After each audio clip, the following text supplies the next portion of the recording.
Oh, I probably should have done that before I went off mute. What's up, everybody? How we doing? Did you miss my shiny fucking forehead? Because I almost forgot how massive it was until we do the stream.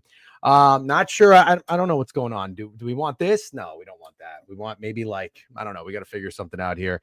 I'm back in Orlando for the time being. Unfortunately, Mojo's got to have a procedure done tomorrow morning. So a little bit of an emergency impromptu visit. And don't know how long I'll be down here, but we'll try to make the best of it. And we are going to get into some football talk, which I'm very excited about. I'm sure you're all very excited about. But don't forget, it's fucking golf season still. All right, there is still golf, and we've got our golf guy, our resident golf guy, BK, waiting patiently in his car right on fucking time with a turquoise sweater. I think I might talk to him and Dolphin. Like Ace Ventura episode 1. But before that, let's just get to some comments real quick. What's up, Goots? Good morning. Part-time streamer. Fuck off, Boston Sports Store. 2 days late. Bang. Very funny. What's up, Dan Ye? Dougie, what's good? I don't know what kind of face that is. Is that a happy face? A mad face? I can't see. My vision's terrible. You guys need to hit a home run parlay. What? Can you give me a fucking break? Can you give me a fucking break? You guys got to do this. I'm having the best month I've had in like 4 months. I got to do this. I got to do that. What the fuck? Equity Rise, what's up? Crabs, good morning. How are you? Morning, DGen. You never realize how much you love something and it's not there. I love the board review. Reggie, it's very nice of you to say that. Thank you very much. I'm glad you do. And we appreciate the support. It's nothing without you guys. Prayers up, Mojo, man. Appreciate it, Crabs. Thank you. Good morning, Unk. You look slim today. Have you been big into fitness lately? I've been not like big into fitness. It's all 90% is what you eat. And 90% of it's what you eat. And I've just been eating a little bit better. I'll give you a good story about that, but I can tell BK's being impatient. So let's get to him. Hey, Luka stock is up even more than the McMillan injury. Yep. Fitness dick in your mouth. DJ. Oh, Jesus. Did I really do that? That's how easy it is, huh? That's how easy it is. Fitness dick in your mouth. Yeah. I'm not going to lie to you. That one snuck up on me. And I feel like I've been here before. All right, now's a good time to get BK up. Good morning, BK. What's up? Good. He got you pretty good there. How come I can't get you? Well, it was honestly pretty good because I feel like you actually do look a little bit snatched right now. You look a little skinny right now. You want to know? I mean, again, it's all about what you eat. I denied food on the plane yesterday. Denied. Okay. Because I mean, it's like, look, it's not good. I had a protein bar and some eggs. I had a protein bar for lunch. And then I got Tropic Grill. You probably never heard of it. It's a Florida thing. But it's just like you get like roast chicken and rice, corn, whatever. All I had was some chicken. I had a little side of bread, whatever. At like 4 when I got in, a protein shake. And then BK, get this. I was hungry at like 7:30, 8 o'clock. This is how you lose weight. I know how to do it. It's simple. It's just not easy. You go to bed hungry. Okay. Yeah. I didn't eat. And so that is the key to deflating. Yeah. Yeah, it looked great, dude. I'm happy for you. You don't need to fucking gas me up. All right. You don't need to gas me up after a fitness dick in your mouth joke. I'll be all right. Okay. You look good. What are you in? Are you into fitness? No, not particularly. I really like to eat. But I do like to work out, but I have a bit of a tummy, but it's okay. I'm not. You have a bit of a tummy. You're younger too, so you still have your metabolism. Let me tell you, I never really thought like that was going to be a thing. Yeah. Like I've always liked to eat like shit, but anytime I need to scale it back, I can do so like quickly. Something changes after 35, man. And fuck. All right. Well, we're not there yet. What are you, 28? 27, I think. Oh, 27. You got like 7 more glorious years. So cherish it. Anyways, good to see you. How was your weekend? It was good. I saw some live music on Saturday, got pretty drunk, and then played a really nice golf course on Sunday, and I was unfortunately unable to watch the golf, which I know you were locked into. I want to congratulate you on back-to-back runner-ups. Very, very impressive stuff, definitely better than me. So I think you got to continue the momentum this week. Well, I guess I do, but it's a 30-man field, so I don't even know. Is like the golf community excited to bet this or not? Not really, but there are like good numbers. Like everyone I bet, I thought was at like a decent number, to be honest. So you already have your card. Card out, card done. What's your, be honest with me, what's your like mental state right now in golf betting? Are you over it? I'm like excited. Like I have money in FanDuel from Saratoga because I won money horse racing, and I'm not going to bet for the next 2 weeks. I might not even bet Safeway, so I'm very much looking forward to just not losing $300-400 every week and saving up some money. Like that's where I'm at right now. Yeah, that's the funny thing about losing when you go cold in golf betting. The first year I was tracking and you see how many units you're up, but then when you have a dry spell and you go a whole year without hitting a golf outright, you realize like that $300 to $400 you lose every Sunday night sucks. Yeah, You get it back real quick. Yeah. Well, thank you for the runner-up compliment. Thank you. I can't tell you that I'm necessarily doing anything different, maybe just shooting a little bit more from the hip, but I've locked into my guys. I like JJ and Bob Mack were two really good bets. Thank you. It was a tough beat, but I did hedge. Scotty was plus 180. I woke up that morning and I told myself, like, as much as I loved how gritty Bobby Mack was, I would be a fool. And Bogey Party's not happy with me. Because he had Bobby Mack too. He said, I'm not gonna hedge for a couple $100 like a fuck boy. Yeah. Here's what I would say though. I'm not too tough to not recognize the greatness of Scotty. I mean, if whatever, like, you know, an unserious golfer like Decky was in second. Exactly. You don't hedge there. Exactly. But Scotty Scheffler, I mean, is pretty good. So I think you made the right call. How did you shoot on the golf course? I saw you tweeted that you played decent. We got rained out on 17. So if I went bogey to finish, I would have shot like a 90 or something. But it was a tough course. Yeah. And yeah, I was locked into golf because I'll tell you, it always makes more fun when you have a guy in the mix. I've told you that. I mean, yeah, I think you kind of manifested it on my pod for St. Jude. You were talking about how fun it is to have a sweat, and you've had a sweat the last 2 weeks, so you really manifested that. Isn't it funny how that works? And I'll tell you, my wife loves that. Well, she likes when I was hitting golf outrights because then we fucking, I'd be like, hey, you want to go to the Ritz-Carlton and fucking brickle for the first time, get paid for by Cam Smith. But it takes away my attention Sundays, like the entire day. Sunday, I'm just glued. So it was nice to kind of have a little bit of a break and like tune out. But yeah, you being the golf guy, I did think it was a little odd that you didn't tweet about it at all. But it's okay. We hashed it out. We hashed it out. It's a difference of opinion. It's okay. Difference of opinion. But you did watch some soccer, so that was good. So how was the return for EPL for you since you're a big soccer guy? I mean, it was a 0-0 game, and that's what I always make fun of my Prem friends about. I'm like, yo, this sport fucking sucks. No one scores. And I go to settle in to watch a game, and it's fucking 0-0. I'm like, this is shit. This is shit. But do you not respect good defense? No, because usually when it's 0-0, they're just shit. Real quick, we got some sub banks going on a hype train. I just wanted to say thank you to La Babera, Ian 228488. A lot of numbers there. Snowman, appreciate you, Snowman. Indiana's making CFP again. We'll talk about it. Joey Dumps, 23 months. Appreciate you, Jay Dumps. Hope to see you soon. Play some golf. Are you a Golden Tee guy? No, I'm not. Damn, are you too good for Golden Tee? No, none of the bars I frequent have it. That's too bad. You would love a night out at a bar with myself, Steak, Joey Dumps, and some Golden Tee. I think you'd have a really good time. Why do you have that look on your face? I just got an email. I was just looking at it. So okay. Yeah, I know the feeling. All right, well, let's get you out of here. Appreciate you making the time. Talk to me about this tournament. Yeah, I'll see you now. What? No, you're like, let's get you out of here. Like, I'm like, no, I mean, like, let's get to golf so that you can get to your corp stuff. I know you're a busy guy. What's the tournament this weekend? So it's the Tour Championship. Only top 30 in the FedEx Cup have made it. Now, historically, this event has been with starting strokes. So for the past 5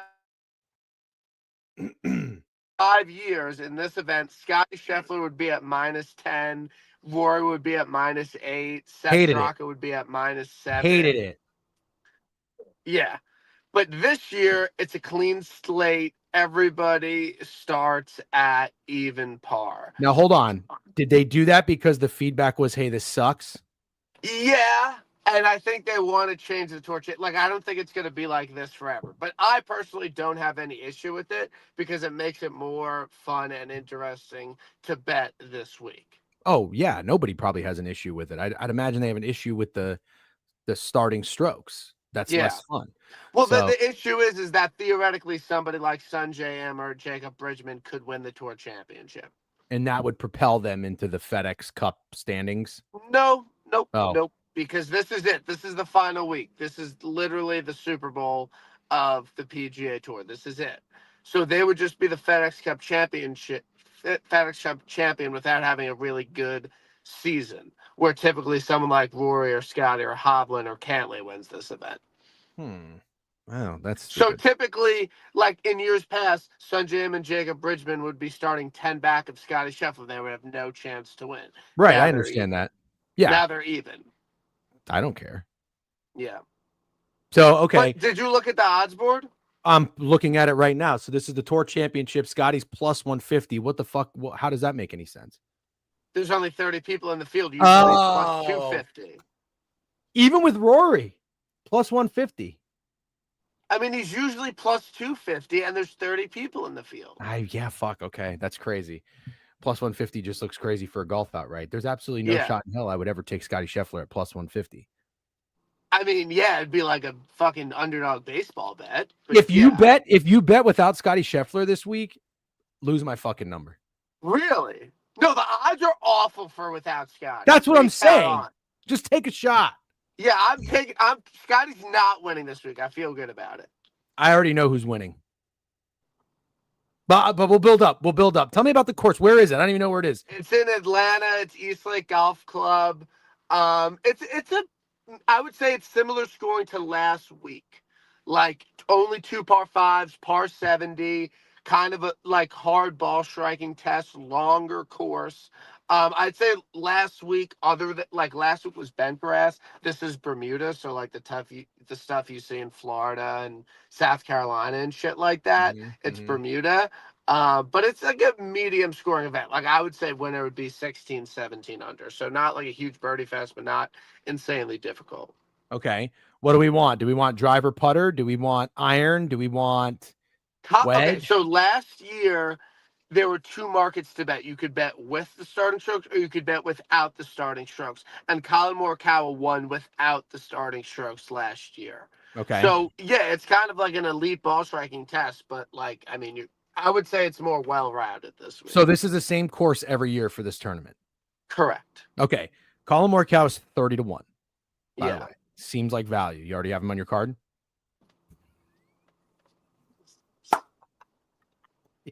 We're done. After the Scottish, we said we're done. I'm fucking done. I just had a feeling. I had a sick feeling that you weren't done. No, I was just letting you know who's played well here the past couple of years. Okay. I appreciate that. We already got a Ludwig bang in here. We'll talk about Ludwig in a second. Okay.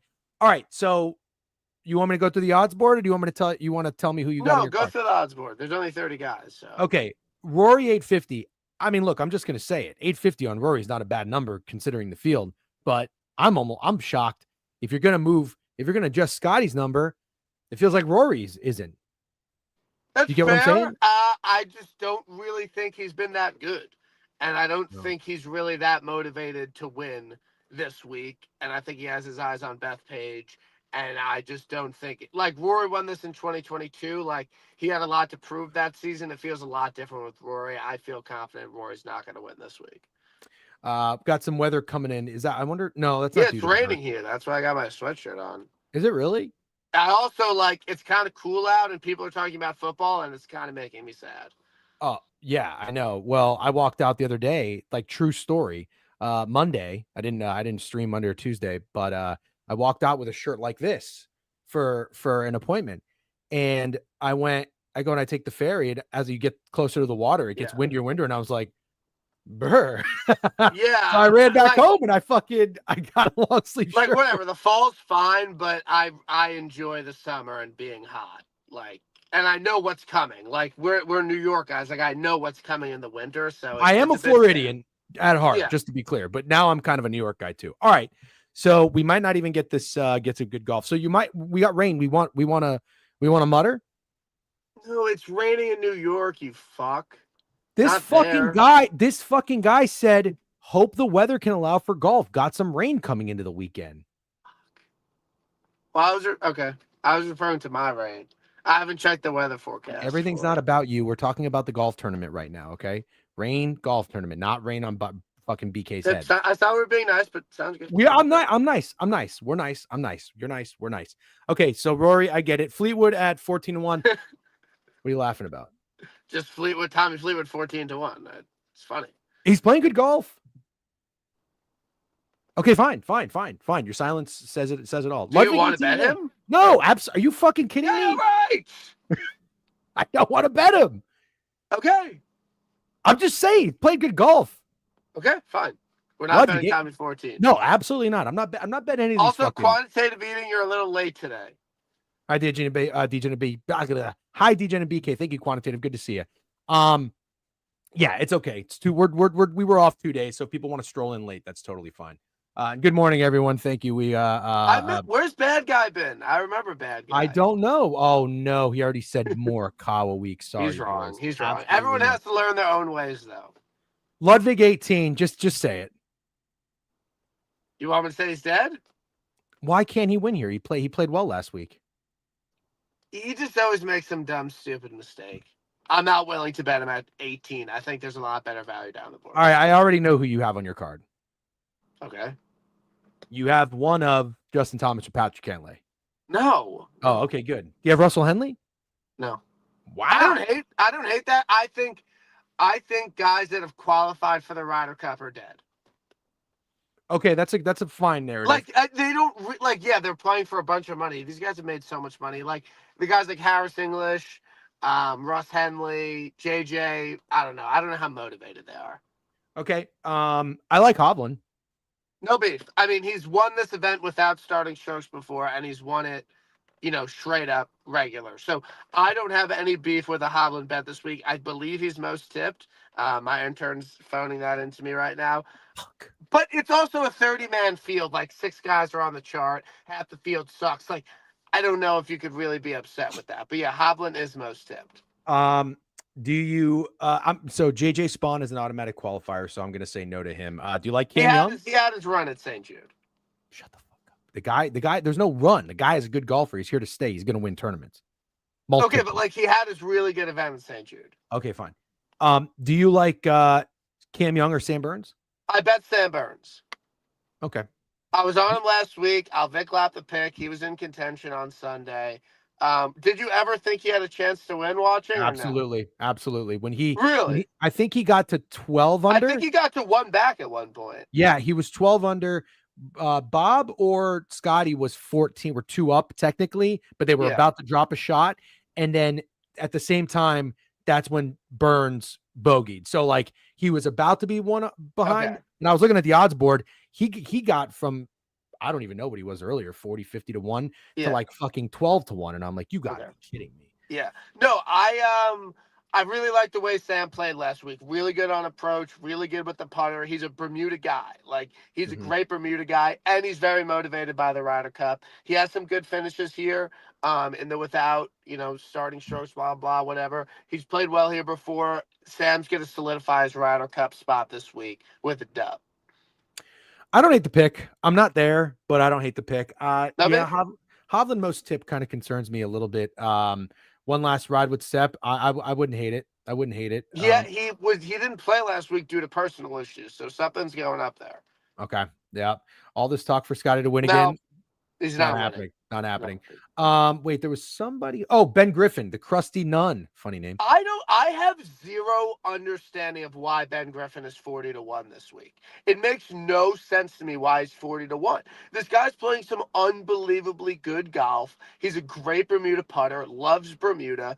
For his season at 40 to 1 in a 30-man field makes absolutely no sense to me. So maybe the books know something, but Ben Griffin 40 to 1 value of the board for me easily. You gonna bet him? Yeah. What? Why would I say all that and not fucking bet him? Sometimes people think, like myself, often that the books know something and they're smarter than we are. They probably do, but okay, I don't fine. know shit about Ken Griffey Jr. Ben Griffey Jr. Okay, so you're on Griff and you're on Burns, and I'm on Decky. I had a feeling you were going to be on Decky. He played really good for 2 rounds last week. I don't know if you were scared of him going into the weekend.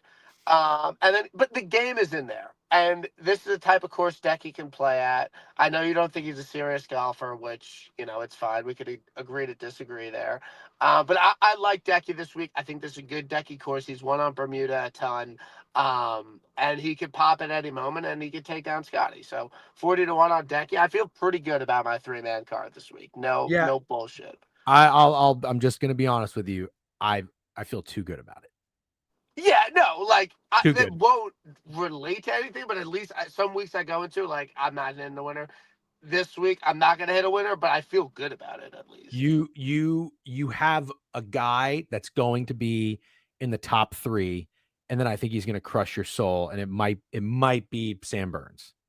Okay, I'll take it. I know, because it's all about being in the mix. Like, I want to fucking win money. Well, but I do have a 9-hole tee time on Sunday, but I think it's at 11, so I should be able to catch. I don't give a fuck if you're golfing or living your life instead of sitting on your couch watching golf on Sundays. You're not understanding. Really? Why don't you just say something to the people who are looking for the fucking golf god out there on Twitter to fucking tweet? Who else is tweeting about golf that anybody cares about? Riggs? Fucking I no think I leg still up? did pretty good with my tweets. You did great. You did great. You could do better. Okay, you could do better. All right.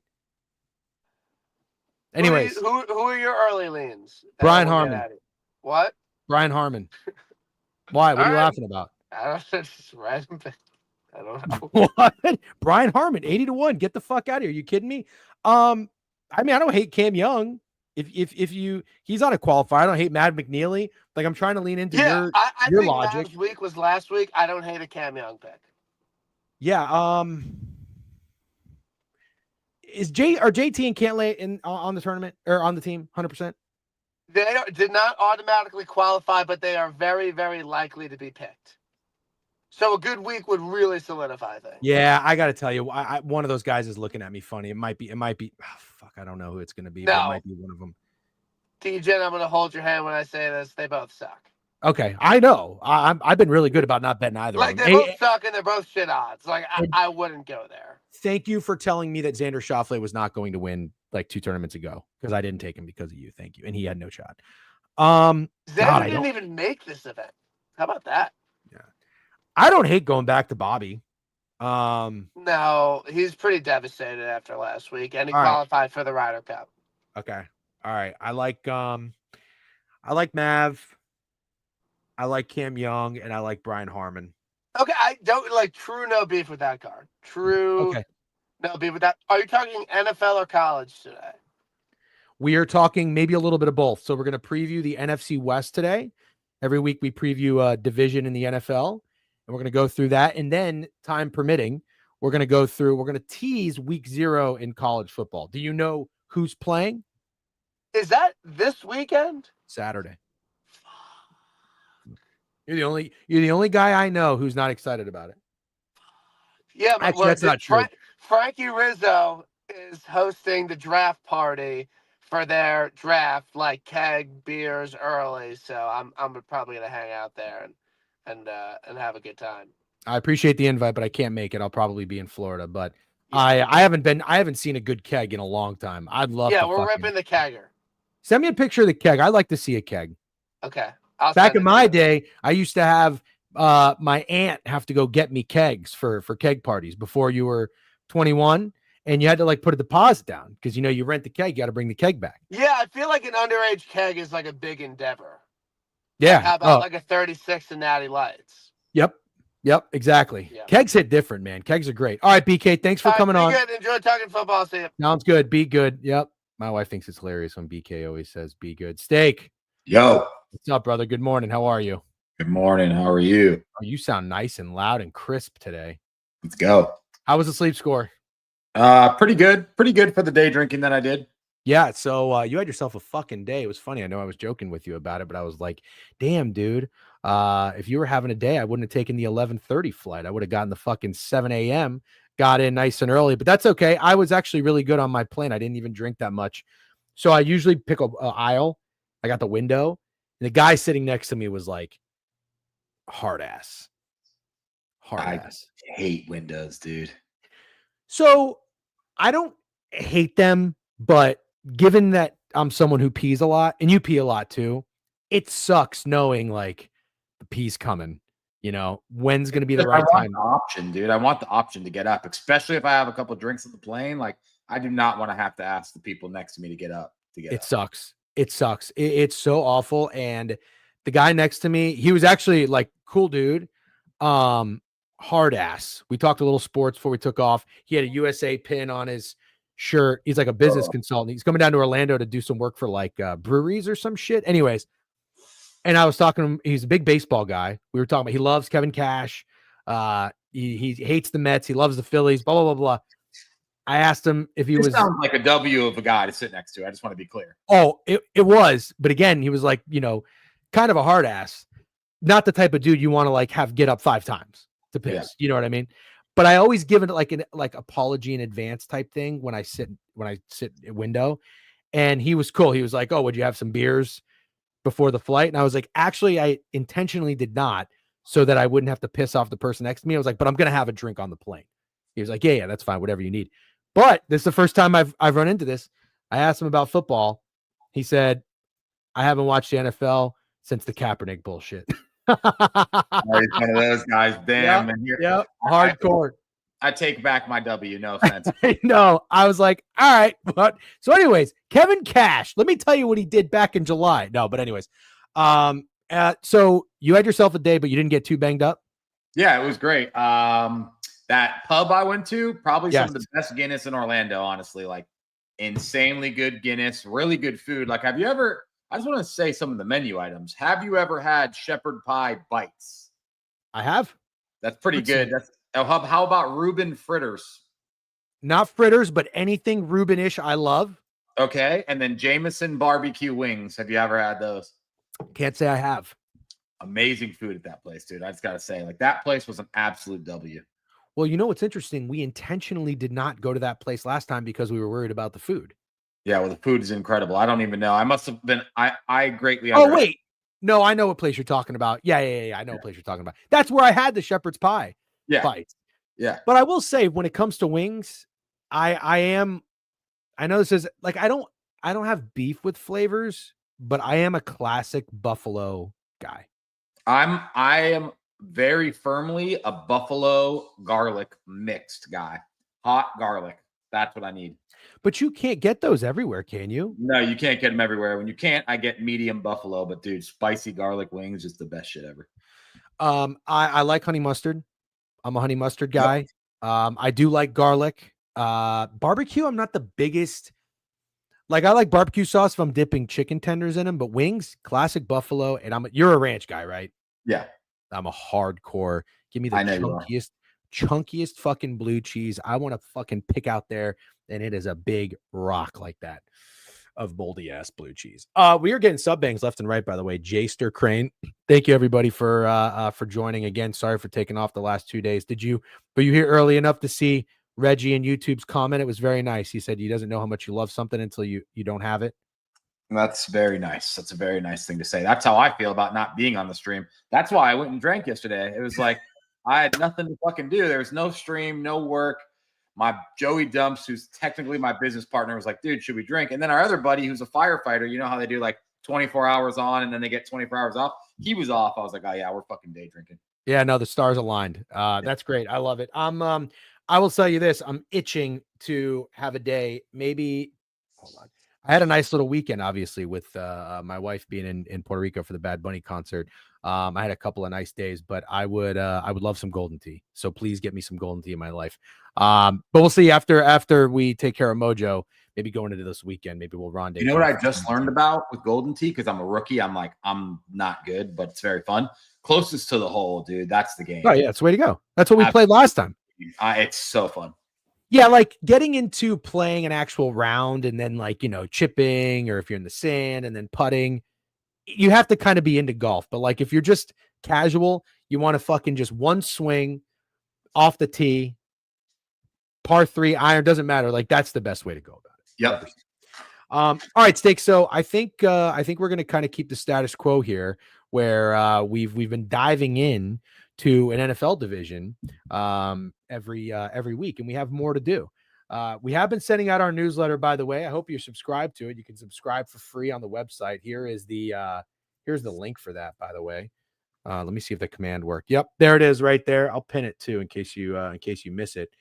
TheDegenerateWeekly.com. Get our newsletter. We've gotten our best bets through the majority of the NFL season now. I was listening to BTL yesterday on the plane. I heard Krabs is going to be on Vikings to miss the playoffs, which is one of my PODs. So we are collabing on the Vikings, the anti-Vikings train. Fuck you and fuck him. Yeah, I was just wondering if you had any beef with that. Sounds like you do. Nah, apparently I have beef with both of you. Yeah. So that's cool. But other than that, I feel like I did punch some wagers in before I left. I got a Cam Young wager in there. I ended up coming around to Josh Jacobs. I'm falling in love with Josh Jacobs. I did have my fantasy football draft. I think I told you. I don't know if you really like my team. I got Amon-Ra and Ladd for my receivers. You don't like my running backs, Josh Jacobs and Pacheco. And then I got your boy Patrick Mahomes. I don't hate your team. If Isaiah Pacheco's your second running back, though, I think you're going to have problems there all year. Yeah, Brian Robinson is my flex. It's not ideal, but I told myself, I was like, you know what? If we think the Chiefs are going to go and fuck it in rage mode this year, why would I not want a little bit of their stack, you know? Yeah, I just do you remember how much they used Kareem Hunt last year? I do, now that you just said that. I just don't know that our Isaiah Pacheco's who we want him to be. Pacheco's RB is scary hours. Yeah. You get any like sneaky guys at the bottom? You grab I got Judkins, somebody like that. I got Jaden Blue, the guy for the Cowboys. Okay. I got Taj Brooks for the Bengals. I know. I mean, he's not getting there, but you know, I didn't know. That's the only league I've ever seen him get drafted in. Well, yeah, I like to go for these long shot guys, and sometimes they pan out, sometimes they don't. Ollie Gordon.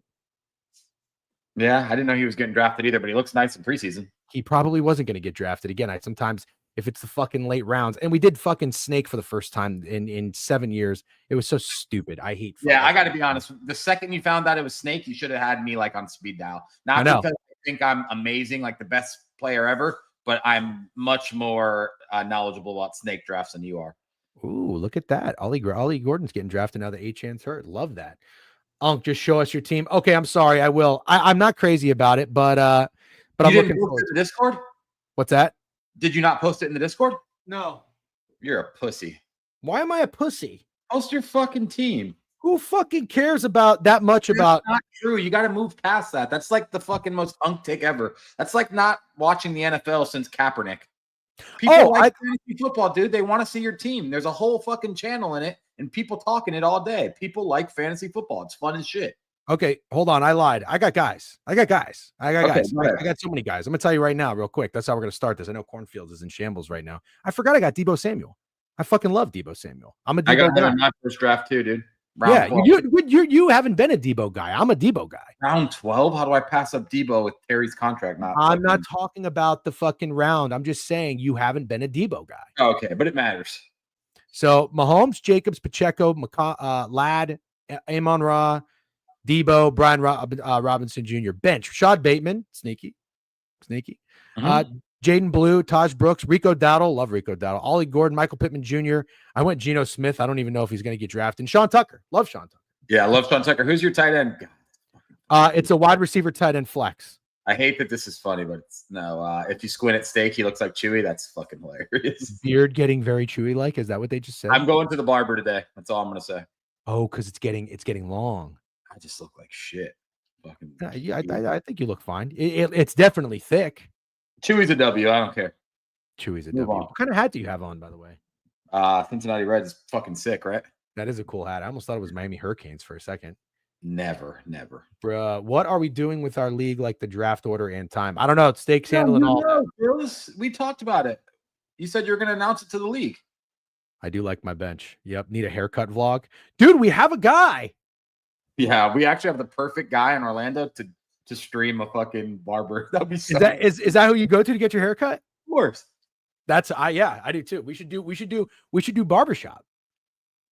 I'm bald and I'm so close with my barber that I'm the godfather of his child. True story. Snake is a great godfather.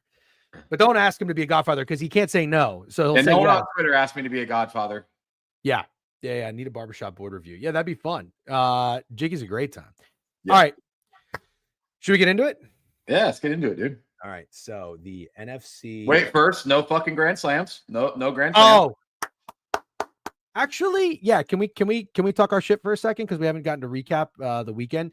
So you hit 2 no Grand Slam bets. You lost 1. How about Will your fucking Abreu, dude? Yeah, that was awesome. That was such a good. I mean, he got was hurt. there? So. What's that? Then he got hurt. Yeah, well, of course he did. Is there anybody that's more due for a bounce like that than us? No, nobody. That felt so good. That felt so good. Paul Skeens the other night.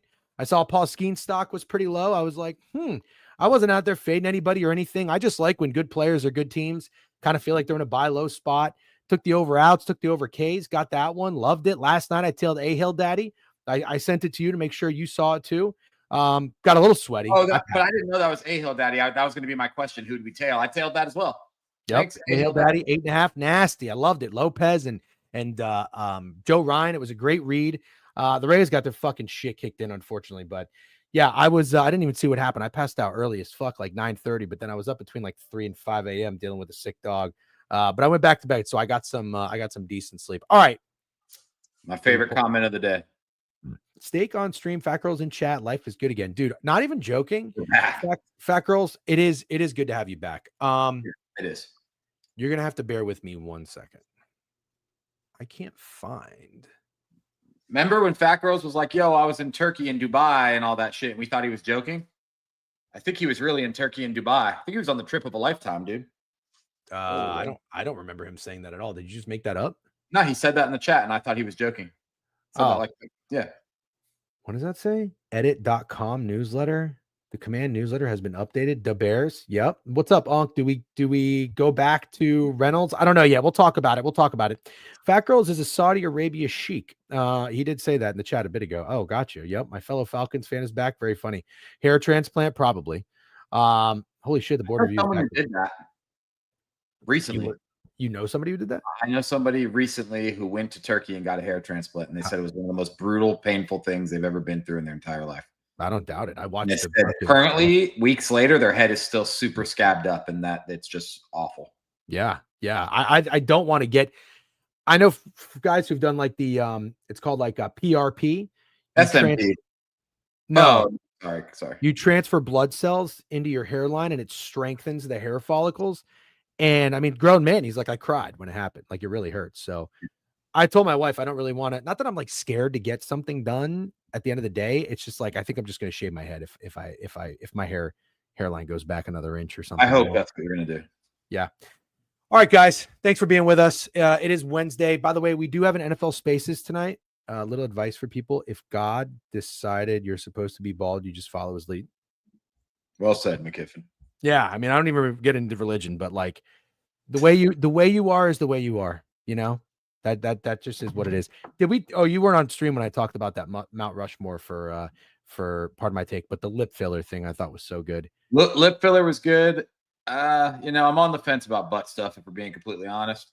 What was the other one they said? Oh, and I like sports cards. I like hyped things, I guess. Yeah, you do. Yeah, you're what do you call that? You're trend whore. Yeah, because like sports cards are fun. I probably, not joking, I'm going to take a wild guess about this Anthony Richardson 1-of-1 Nike check auto that I bought. I probably lost a few $1,000s when they named Daniel Jones the starter, probably. Okay, but hold it because he's going to win comeback player of the year. Well, then I'm definitely holding it. I have no choice now. It's literally worth nothing. Okay. If that card, just so you know, to give you an example, if that card was Joe Burrow, it would be worth like $200,000. Jesus. Oof. Yeah. So sports cards, like breaking them are fun, but after you have the cards, does nothing for me. When you said that, I was in chat and someone said it's like the stock market for football players, and it honestly is. And I think if you saw it that way, like you would think it was fun. Like it's like buying a really cool card of a player you believe in and then holding it. And if they have a crazy season, it's like having a little stock, But are you ever going to really sell it? Yeah, I've sold cards before, of course. Absolutely. Oh, okay. Only ones I'm literally holding is I have that Paulo auto, rookie auto that I'm just going to hold forever. And then I have that Pat Mahomes rookie patch auto that's could put fucking, like I'm holding that until I'm giving it to someone when I die, That's going to be worth a lot of money. It's already worth a lot of money. Is it worth like 10 grand? it's probably worth like $7 or $8 grand. Yeah, I don't know. It just doesn't. There's always going to be a buyer. Always going to be a buyer. Absolutely. Trevor, 1 of 1. You got to. Yeah, that's the stock, Trevor Lawrence. Interesting. Yeah. Okay. I mean, I guess I see what you mean. The way I buy stock in players is I take them in the awards market. Yeah, totally fine. You don't like cards. I'm just saying, as somebody who like does like it, I'm giving the point of view. It's fun, it's exciting, and it is like the stock market a little bit. When I was younger, I would have a binder and I would organize it through team, and I would start it by like position. So I'd put like every quarterback I had on the Raiders and the offensive linemen, the receiver. yeah. That was fun as a kid. And then I more liked basketball cards back then, though. I did both. I didn't like baseball. I was football and basketball, and that was it. But somebody made fun of me. I did play Magic for a little bit. I dabbled in Magic, the card game. That was fun. I got no issues with that. I had the cards. I sold them. My mom one day was like, "You want me to go through your cards?" Because she sells shit on eBay, and she's a thrifter, through like garage sales and stuff, and sells them. Yeah. So I sold my Magic cards, and I had Pokemon cards. I like Pokemon too. I loved Pokemon when I was a kid. Absolutely loved Great. I never did Magic, or what was the other one? There was one more that was like, no offense, a little dorkier than Pokemon, but kids did it. Oh, what the fuck was it called? Yu-Gi-Oh? Remember that? No. Dude, yeah. Anyways, I loved Pokemon cards when I was a kid. Yeah, Yu-Gi-Oh, that was it. Yeah. Wow. I don't remember that. Hell of a pull by me.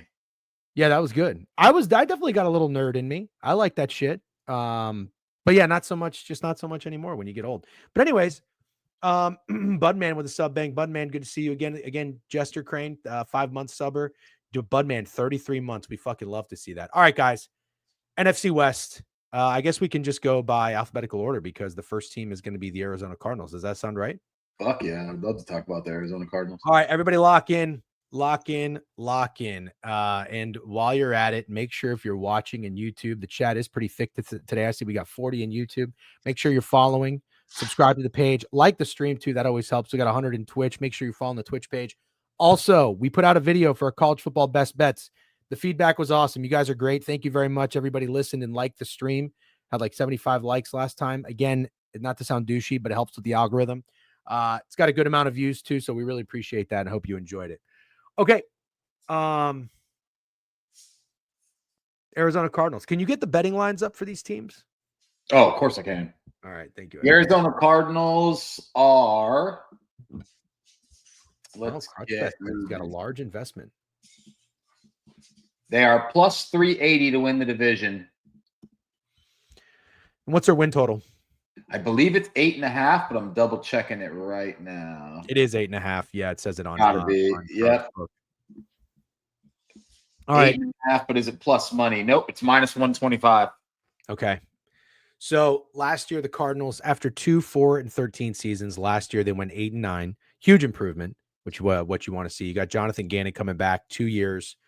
He's been there, and it looks like he's got the same staff. Drew Petzing and Nick Rallis. Don't really know either of them, but I think I'm coming around to Jonathan Gannon as a coach. Not last year, but I forget who it was. Somebody was trying to make the case for him of like a potential coach of the year contender. I got no beef with that because I think the Cardinals have some pieces that are really intriguing. So let's talk about them.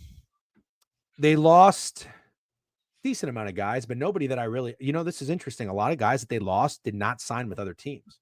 Will Hernandez, the right guard, Kaiser White, linebacker, Roy Lopez. They lost to Quan Jones. He signed with the Chargers, but nobody really worth a shit. They signed Josh Sweat, defensive end, for $19 million. Paid a pretty penny for him. Jacoby Brissett, backup quarterback. Calais Campbell for $5.5 million.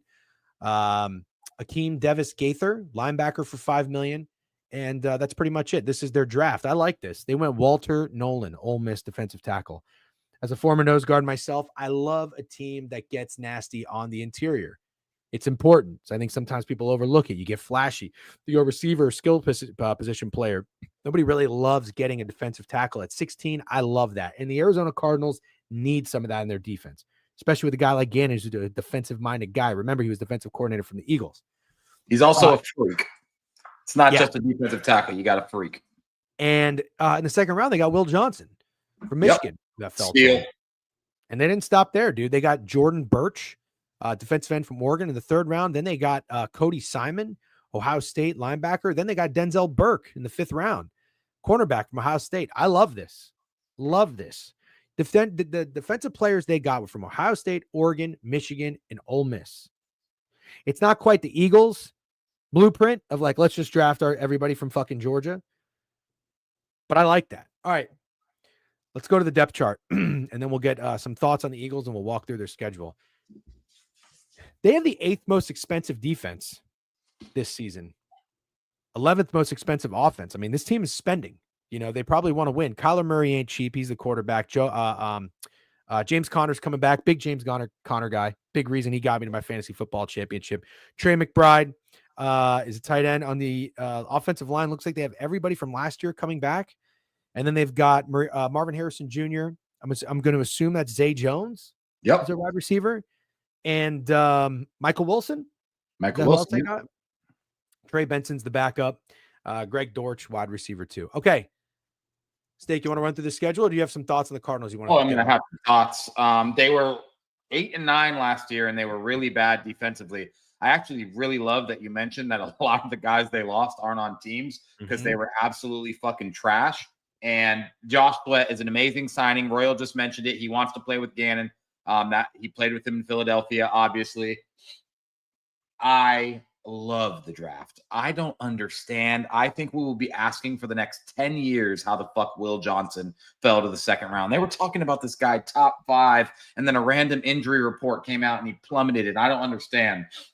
But Walter Nolan's a freak. This defensive line's awesome. Josh Sweat, Calais Campbell, Dalvin Tomlinson, Walter Nolan, like awesome defensive line. They were 27th ranked defense in the NFL last year. My prediction for the Arizona Cardinals is they will be the most improved defense in the NFL. Number 2 will be the New England Patriots. Those are my predictions.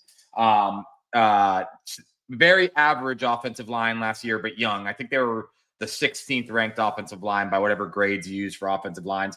I predict that has to get better too. But even if it stays around the same, it's not the weakness of the team. And clearly the offense isn't the weakness of the team. If you can go 8 and 9 with the 27th ranked defense, I think it's pretty obvious your offense isn't the problem. I think James Conner is the most underrated running back in the NFL, unless I'm missing someone. I know a lot of people are excited about Trey Benson, but I'll tell you what, I am not fading James Conner for anything. That guy cannot be faded.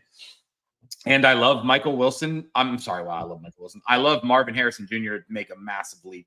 I know some people are low on him. I'm not at all. I think he makes an absolutely insane leap in the top 10 receiver world. I'm excited. I'm worried about the rest of the receivers. Zay Jones, Greg Dortch, and Michael Wilson leaves something to be desired, I think, from your number 2, 3, and 4 receivers. But then there's Trey McBride, and I think he's top 5 tight end, maybe top 3 tight end. And then there's the Kyler hate. People hate Kyler. I don't think I would go to war for Kyler, but I don't think he stinks. And I think you get a really, really good year for the Arizona Cardinals. I like them to win the division, even though if I'm being honest with myself, I think it's Niners and Cardinals. I think the Cardinals win 10 games and make the playoffs. But God, I mean, I think it's hard to find a part of the Arizona Cardinals you don't like. And as we talk about the rest of this division, I'm going to tell you what I don't like about the rest of the division. And I don't know.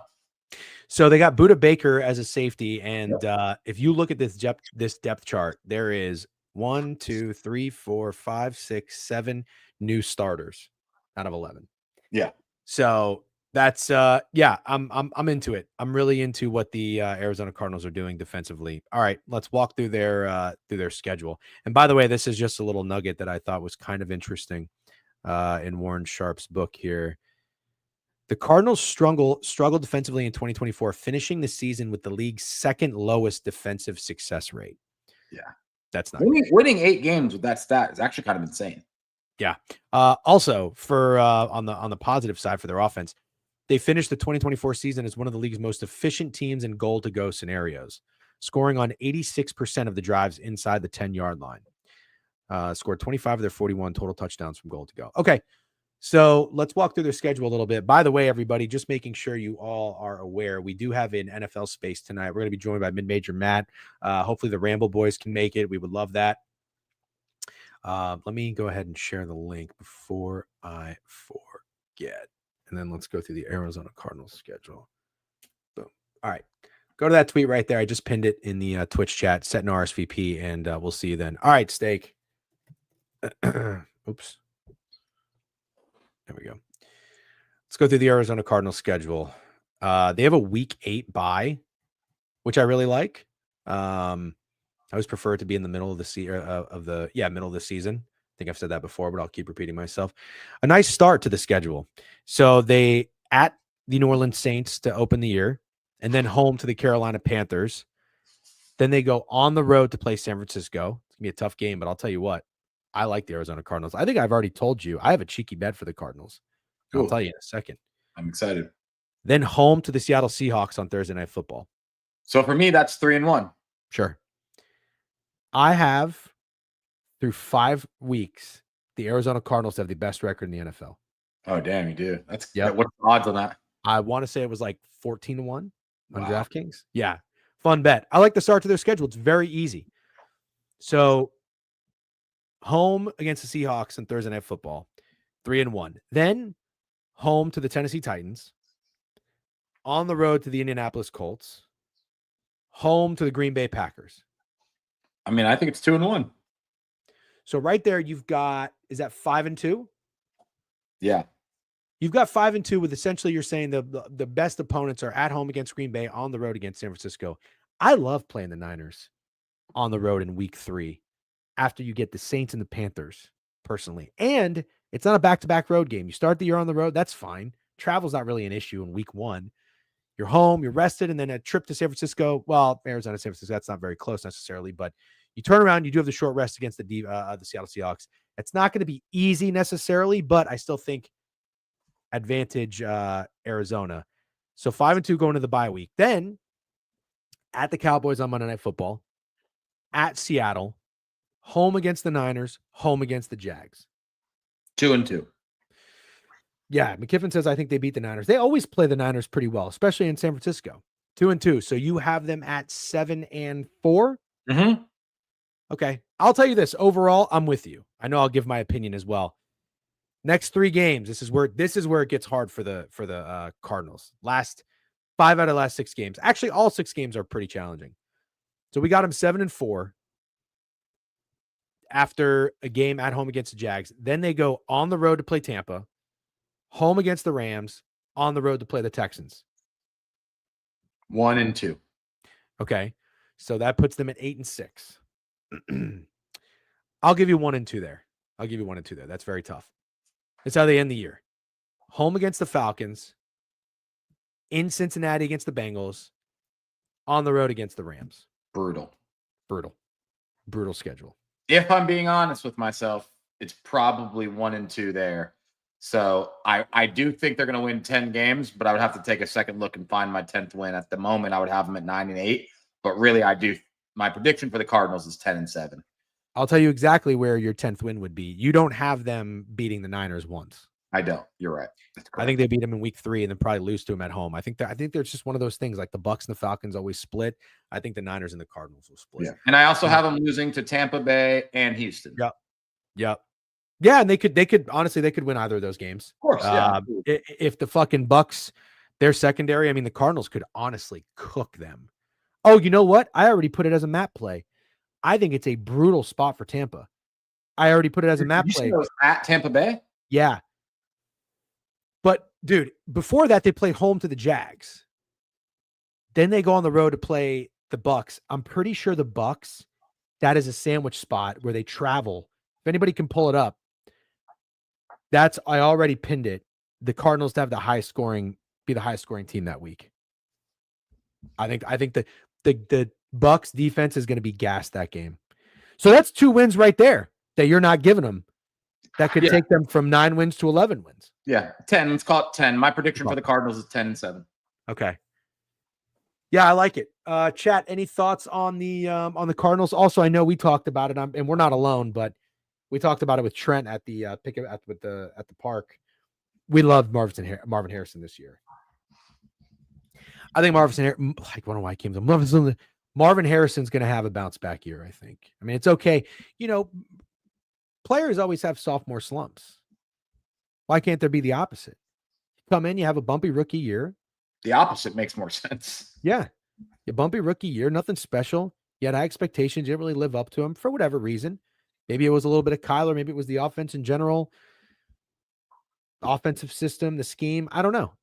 But I think Marvin Harrison is going to be a big focal point in that offense this year. I think he's going to have a big year. Marvin Harold. Yeah, I may have said that.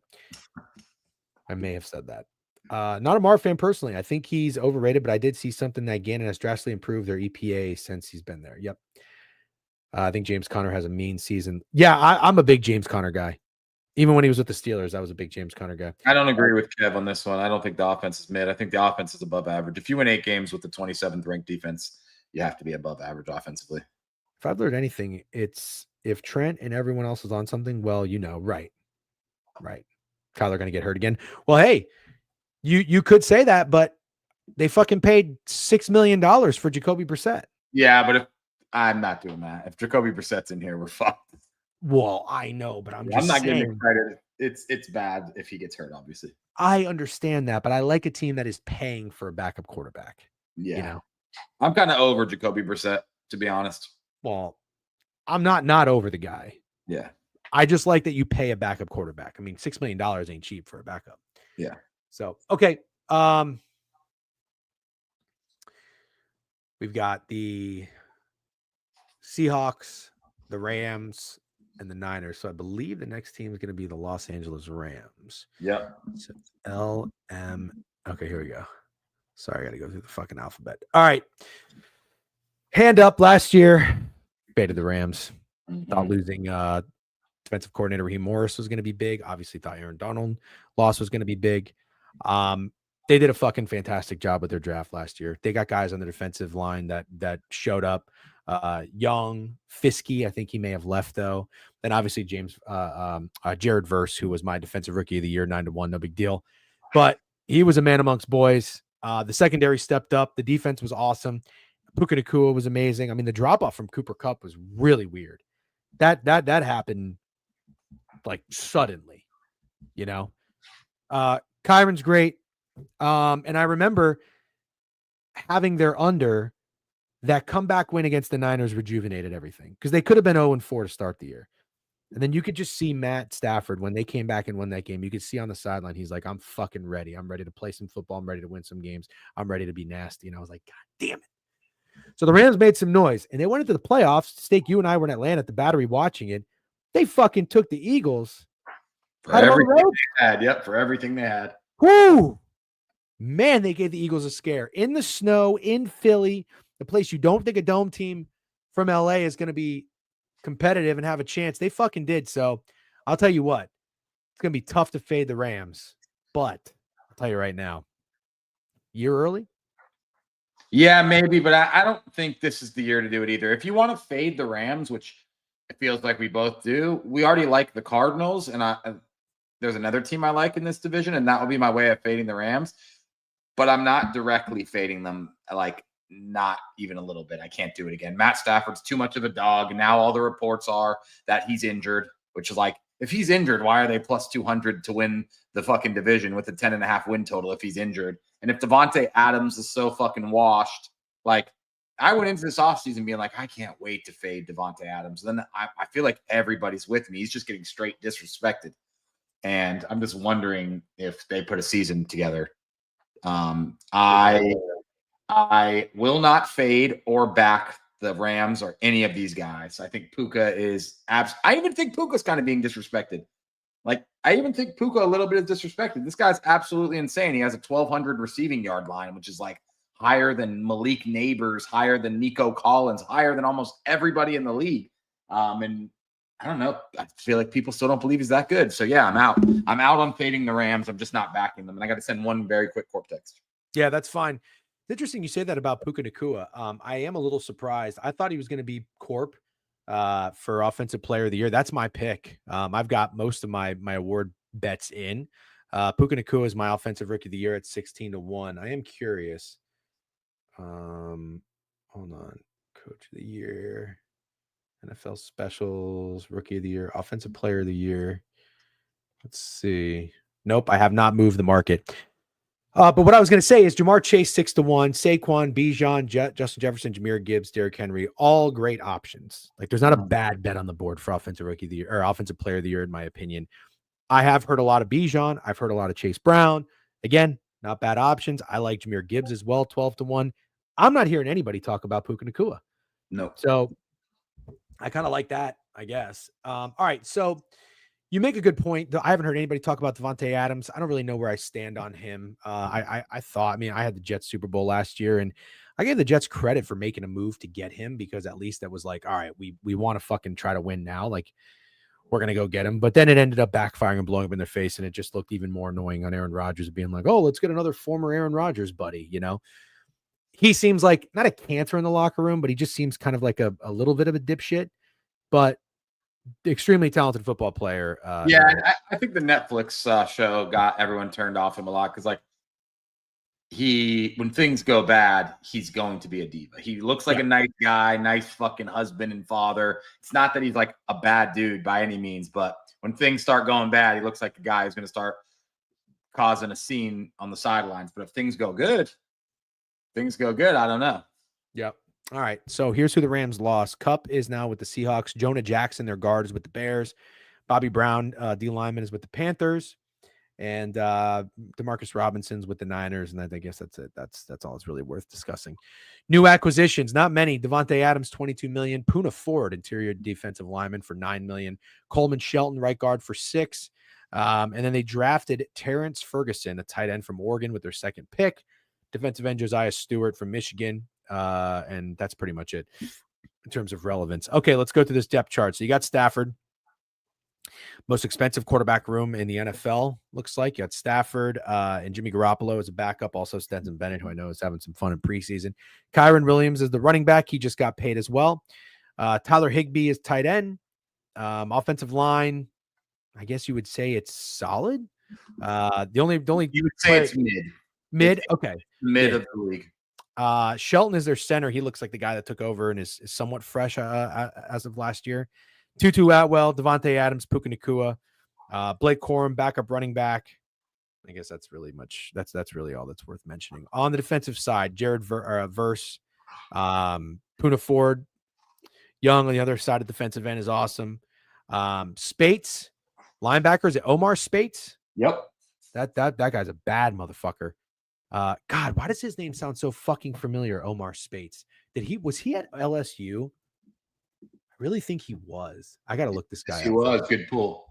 Yeah. He was at Oregon State. He went to LSU because when I was researching LSU, when I took them to win the national championship, I loved Omar Spates coming over from Oregon State. That's right. Yeah. Secondary played much better than anybody expected. Who's the Lake guy? I'm not sure. I'm looking at the depth chart. I'm not sure who you're talking about. He's their slot cornerback. Oh, Quentin Lake. I don't know shit about him. Kinchin's free safety. And I guess that's it for their depth chart. All right, let's walk through the schedule. So they got a 9.5 win total. What are they to win the division? Plus 200. So they're the favorite? No. San Francisco Niners? 49ers are the favorite. What are the Niners? Plus 155. Okay, so there's a little bit of a gap there. Not big. A week 8 bye. This is how they start the year. Not easy, but actually, no, it's not. It's complete opposite the Arizona Cardinals. Now that I look at it. Can I say how I feel about them first? Oh, yeah. I'm sorry. Go ahead. So I think the two biggest things are obviously Matt Stafford's injury. But let's just say Matt Stafford's healthy, right? Mm-hmm. I still think, like we said, the offensive line is mid. I don't think they're going to win or lose you a bunch of games. They're not as bad as the Texans by any means. My problem, and I think I'm trying to figure out, going into last year, the LA Rams were expected to have one of the worst defenses in the league. Yeah. And you said it, Braden Fisk, he's still there. Jared Verse was amazing. And I just want to know, did the Rams defense overachieve last year, or are they actually solid? Great. Because that's why we faded the Rams last year. Like, we didn't fade the Rams last year because we were Matt Stafford haters. That'd be the dumbest thing ever. Matt Stafford's a fucking dog. Yeah. It was because we thought the defense was going to be dog shit and they overperformed, or like I'm saying overperformed, I guess, to make an excuse for my shitty wager. But that's my biggest thing. And then also you said they drafted Terrence Ferguson. Like, this team needs a real tight end. I just don't fucking like Tyler Higbee. I don't get how they haven't figured out how to get a better tight end in here. So yeah, those are my question marks for them, but I can't directly fade. Make a really good point about the defense. I would lean yes, but watching them, I felt like I was watching a really young, nasty, energetic, and honestly really well coached Yep. team. By the way, I didn't realize the offensive coordinator for the Rams is Mike LaFleur. I mean, I know McVay handles everything, but I'm assuming that's Matt LaFleur's brother, if I had to guess. It makes sense because aren't they homies? Exactly. I was gonna say it's not necessarily nepotism, but it's like the next best thing, isn't it? Yeah. I mean, it's pretty much yes. Yeah. Right. It's pretty much nepotism. Chris Shula is the defensive coordinator. I don't really know who that is, but I got to give him his credit. I mean, the Rams they were just so locked in, dialed in on defense. Chris Shula sounds like more nepotism. Yeah, no, that's a good point. So I don't know, but I think you make a really good point, and I think it's very possible. If we fast forward the season and something happens where the Rams were to regress, there's always like, God, there's the hindsight thing, right? It's like, how do we not see that coming? That would be something that I think would make a lot of sense going into it. If you wanted to fade the Rams, you're more or less fading the defense to regress. And I guess if you want to play the injury game, I don't really play the injury game, but if you want to play the injury game of, Stafford's not healthy, he's going to be dealing with it all year, go right ahead. Not playing it with Vegas still laying them plus 200 to win this division because everyone's speculating that it's a serious injury, but how could it be? They're still up on the board for plus 200 to win this division. The thing I like, though, if you are fading the Rams, is that the division is going to be tough. I'm even starting to come in a little bit on the Seahawks. We'll talk about them. Yeah, I'm excited, actually. But the Cardinals I'm kind of into. I mean, of course, obviously the Niners should fucking not have a season like they had last year and be like this is a really, really what gets talked about as being the consensus most difficult division in football? Is it the AFC North? Or NFC North. NFC North is more difficult than the AFC North. I believe that's what people would say, yes, just because the Browns are a bottom feeder and the NFC North has no bottom feeder. AFC West is good too. I'm starting to think that the AFC West might be like the sleeper of the nastiest division. All right, let's walk through the schedule. This year, for sure. Yeah. Home against the Texans, at the Titans. Could be an interesting game. The Titans, by the way, are going to be coming back from Denver in that game. So they got to go from playing the Broncos to the Rams defense back-to-back games. That ain't easy. But, Steak, here's where I'm at. Home against the Texans, at the Titans, then at the Eagles. Home against the Colts. 2-2. Thursday Night Football, short week. One of these spots is a sandwich spot. I know it's early in the year, but the Titans before you get the Eagles, or the Colts at home before you get the Niners on Thursday Night Football. So Niners at home Thursday Night Football, at the Ravens, at the Jags international game before week 8 bye. Was that 3 games you just said? Yeah. Niners, Ravens, Jags. I'm giving them a win against the Niners in one of these. So I'll say they lose this one, they go 1-2, and I'll give them a win against the Niners the next one. So you have them through 7 weeks at 3-4. Yes. After the bye week, home against the Saints, should be a win. At the Niners, win. Home against the Seahawks, home Win. Sunday Night Football against the Bucs. Nice. They have to do good on this stretch for sure. I'll go 3-1. So they don't leave the state of California from their bye week 8, 9, 10, 11, 12. They're in the state of California. That's huge for them, but that's massive to kind of reward them for how difficult the first 7 weeks are. Yep. So I'm at 6-5. Okay. Then you go at the Panthers, at the Cardinals, home against the Lions. So I have them splitting with the Cardinals too. So I'll say in this stretch they lose to the Cardinals. I'll give them the win in the next one. That's 1-2. So I have them at 7-7.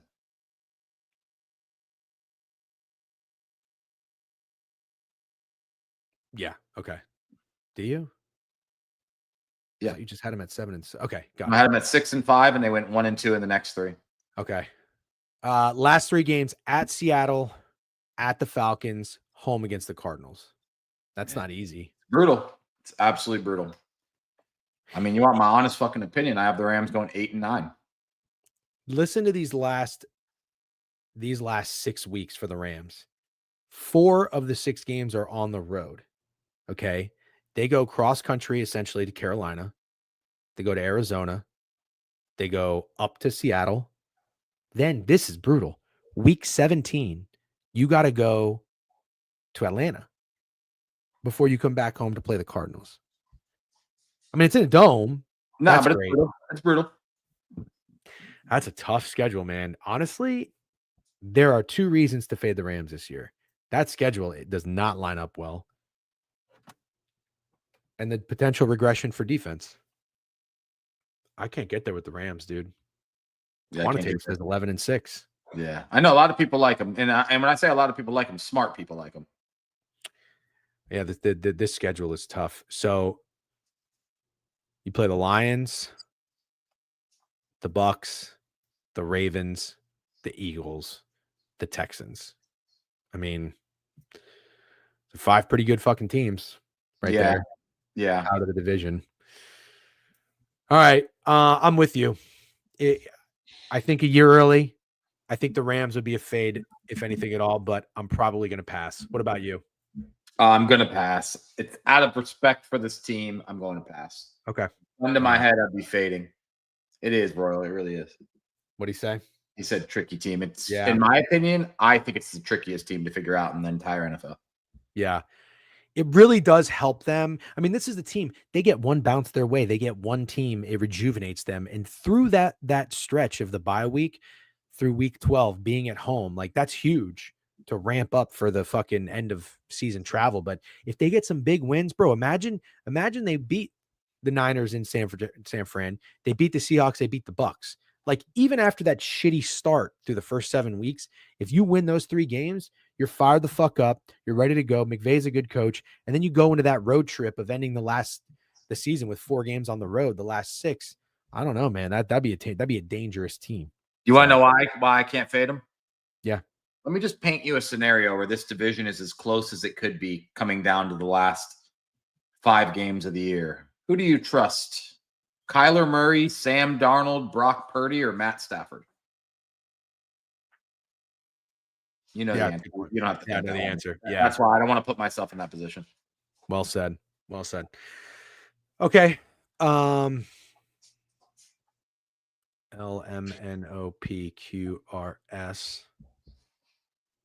San Fran, Seattle. So we got the San Francisco 49ers up next. Okay. What are the betting lines for the San Francisco 49ers? Plus 155 to win the division. They're the favorites. Let me pull that up again. Win total got to be like 10.5. I'm going to pull that up too. Yeah. Win totals. Maybe it might be 9.5. I think it's 10.5. NFL. I'll tell you this regarding Joe Flacco starting at the Browns quarterback position stake. We talked about it when we previewed the AFC North, and I had them going over their win total. We start to look at a little bit more about their defense. I'm kind of liking that. Flacco on a Browns team that everybody's going to be overlooking, and a nasty defense that's probably going to punch you in the mouth. I like the Browns over win total. I think it might be a play for me. Yeah, I like it. Okay, let's get back to the AFC West, though. The San Francisco 49ers are up next. So you said they're plus 155 to win the division. What's the 10.5 win total? Minus 110. Okay, 110 each way. All right, Shanahan's been there 8 years. Robert Saleh is the new defensive coordinator. I think it's a great signing for the Niners. They don't have a bye till week 14. Yikes. I don't think that's good for a team like the Niners, because they always seem to get injured too, for whatever reason. Had a lot of guys leave last year. Debo's gone. Left guard Aaron Banks is gone. Travarius Ward is with the Colts. Jalen Moore, left tackles with the Chiefs. Hufanga, who's an awesome safety, he's with the Broncos. Greenlaw, awesome linebacker. He had that injury in the Super Bowl with the Broncos as well. Leonard Floyd, he's gone with the Falcons. Jordan Mason's with the Vikings. Devondre Campbell's gone. A lot of people are gone. Could be a good thing, could be a bad thing. I don't know. We'll talk about it. Luke Farrell, they signed as a tight end. Mac Jones, $3.5 million as a backup. Jason Pinnock, $2 million safety, and that's kind of it. Didn't really make much moves in free agency. Draft. This is my defensive rookie of the year, Mykel Williams. Pretty simple. I think the guy's a good player. He's from Georgia, and you got Salah in there, who's who's a good defensive coordinator coming in, and they got a guy that they wanted. You know, I really I don't know. outside of Abdul Carter, there's no slam dunk. So I'm obviously, I'm if I lose, it's like losing golf tournament, Scotty Scheffler. I'm just going to acknowledge that. Like, I think Abdul Carter's a freak. So it is what it is, but I like the fit. Then they got Alfred Collins from Texas, another defensive tackle, linebacker Nick Martin, cornerback Upton Stout, fun name, defensive tackle from Indiana. So the first 5 picks in the draft, they went all defense. Go over the depth chart real quick. Purdy, CMC, they still have Trent Williams. Offensive line looks like it's kind of the same batch of people, except the left guard is a replacement for Aaron Banks. Kittle's still there. Ricky Pearsall, a guy they drafted last year who got shot from the Gators. Brandon Ayuk, I don't know what's going on with him. And Jennings. Backup running back Gerendo. I don't know if I pronounced that right. Get fucked. And on defense, again, Mykel Williams, going to be defensive end, outside linebacker, whatever you want to call it. Nick Bosa on the opposite end. They still got Fred Werner, one of the best linebackers in the league. You got Lenore, cornerback, Mustafa, free safety. I kind of like him. That's pretty much it for the guys that I recognize on the defense. But if you look at the cap, they got the most expensive linebacking room in the league, which makes sense with Werner. 14th most expensive defense. But the offense, 26th most expensive offense. It's kind of fucking crazy. Yeah, with overpaying the shit out of Brandon Ayuk. Yep. Oh, you know what? That number actually could have been before those guys got signed. So don't put too much stock in that. All right, Steak, before we go through the schedule, what are your thoughts on the San Francisco 49ers? Do you think it's weird that the 49ers have a 10.5 win total, or that they're favorites to win this division?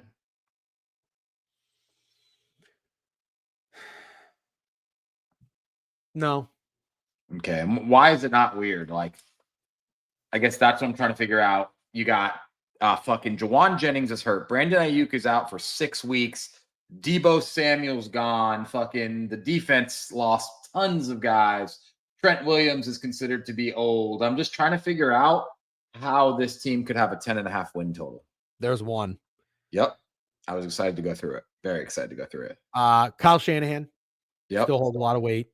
CMC still holds a lot of weight. And Brock Purdy getting paid. Yep. No quarterback controversy. So there's questions at every position or with every team in this division. Like Stafford getting older in the bad back, Cooper Kupp is no longer there type thing. I don't know. Still young defense. So I think it kind of makes sense personally. You think it's strange?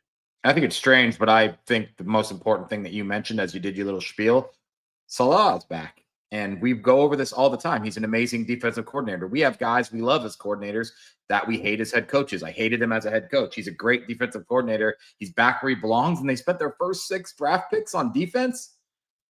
You know what that tells me? One, the defense probably going to be nasty. Also, it tells me that Kyle Shanahan likes his offense because people don't like his offense.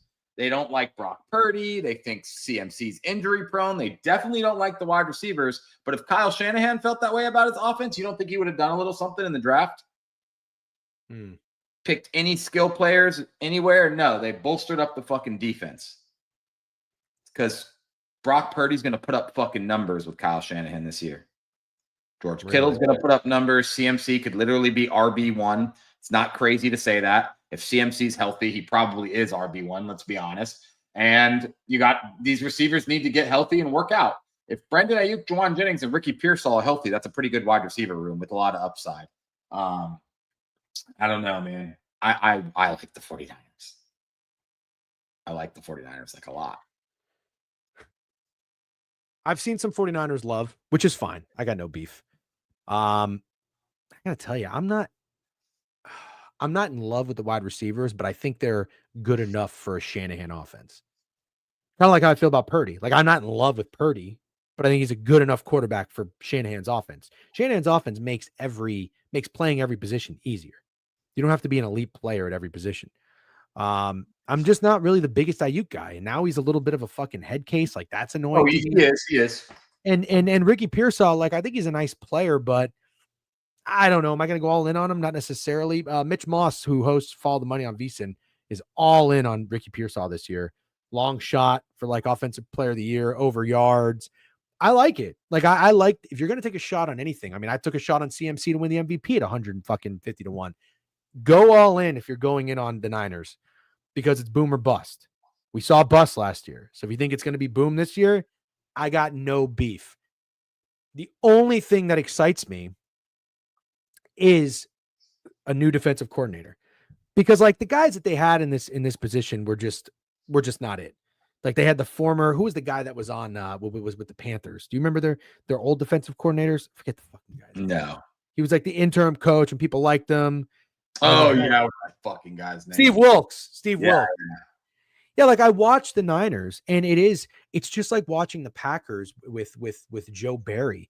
You can just tell, and I don't have the biggest football brain, even though I fucking played the sport. I can't call out coverages and do all these fucking analytical things, but you can just tell when coordinators are not calling good schemes. They're not changing anything up. They're not confusing you. They're boring. They're bland. Felt like that's what the Niners were doing. It was like the opposing offense could get the ball and fall forward for 6 yards. That's what the Eagles were doing when the first year when they had those interim defensive coordinators. I forgot who that guy was too before they hired Vic Fangio. Awful, atrocious, massive improvement for the Niners coming on defense. Massive. I don't even care who their guys are. Like you just said, they got rid of a bunch of players. They stacked up on the draft. You could get rookies coming in. I think their defense is going to improve. For whatever reason, man, I don't know. Even though I love Shanahan, I'm a massive Shanahan slurper. That's what's holding me back. Yeah, I understand. I'm very high on Ricky Pearsall, very high on George Kittle this year, very high on CMC without Debo. I'm excited about removing Debo, to be honest. I feel like he became like a anchor almost, like, and when I say anchor, I mean like anchor, like holding everyone down kind of thing. Like the Stephon Diggs of Buffalo? A little bit, just because like some of those plays ran from me like, wow, that fucking play sucked. And I don't think that they would have done that if Debo Samuel wasn't there. They're expecting these things. But it's funny, I'm saying that, and I still think he could be decent on the Commanders. But yeah, I think removing Debo Samuel from San Francisco is an absolute W. If gambling is as easy as Niners over wins, then we should all be millionaires. I don't think anybody feels that way, Crutch, like at all. I don't think anybody feels like the easy bet is Brock Purdy with his wide receiver number 1 being Ricky Pearsall as the easy bet whatsoever. I agree. I'm not really with that take, Crutch. The Niners team depth is horrible. Another injury yesterday with Taylor out. I don't like it. I don't like it. And I'll tell you the easy bet, Crutch. It's the Los Angeles Rams. I agree. Yeah. Chernoff already has the Rams as his Super Bowl pick, which I'm not shitting on. I think he's a smart guy, but the Rams are the darling of the division is my point. You and Chernoff beef, dude. We beefed one time. I'm just joking. Oh, okay. I know you love Chernoff. I don't love him, but I mean, I like listening to him. I like listening to all perspectives, and he's like the nerdy guy. Like, yeah. So, all right, Steak. I kind of have to pee and refill my water before we do the Seahawks. Do you care if we take a quick break? Yeah, run it. All right, quick break, guys. We're going to talk Seattle Seahawks. I'm actually very excited to talk to Seattle Seahawks. Me too. I thought I was out on this team. Yeah. I kind of think I'm coming back in. We'll be right back. Don't go anywhere. And where does it say it? There it is. All right, we'll be right back.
All right, we're back. Thank you for your patience.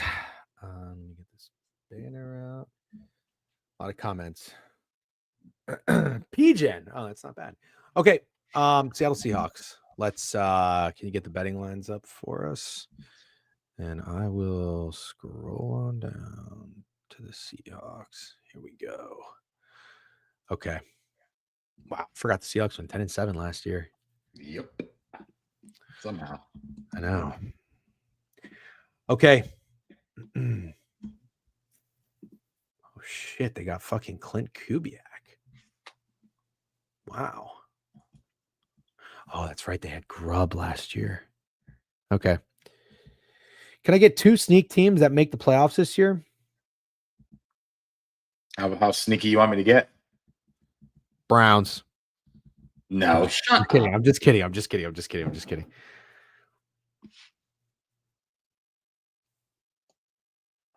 I don't think I have one at the moment. Arizona Cardinals and Tennessee Titans. Stealing my bitch. I'm just kidding. You're not stealing my bitch.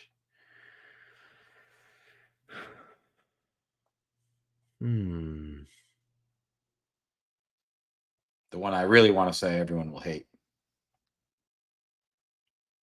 You're not going to say the Raiders. Nope, I'm not going to say the Raiders. I do I not like the Raiders. I do not like the Raiders. Man, there's got to be a surprise team. Say it. New York Football Giants. No, I was a prisoner of the moment. I took the Jets alt under wins. Interesting. Yeah, I fired off a bunch of bets before I left New York because I don't know when I'm going to come back, depending on the Mojo situation. So, yeah, I'm out on the Jets. I'm out. It's going to be a bumpy first year, but it could be a good next year. All right. Seattle Seahawks, 10-7 last year. Win total this year, Steak? What is it? Good fucking question. 8.5 would be my guess for sure. 8.5 is plus 125. To the over? Yep. 8.5 over is plus 125. Exactly. What are they to win the division? Plus 550. Okay.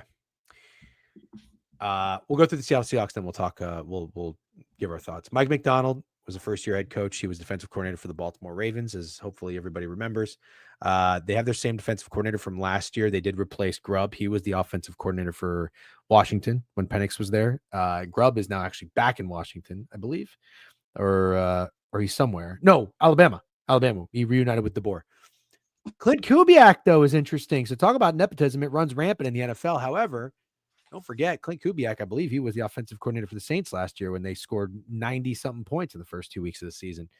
And the Saints got riddled with injuries before they could really take off. So that's what the Seahawks did. Obviously, we know they lost Geno Smith, DK Metcalf. They also lost Draymond Jones, defensive lineman. He went to the Titans. George Fant. What's that? Lockett.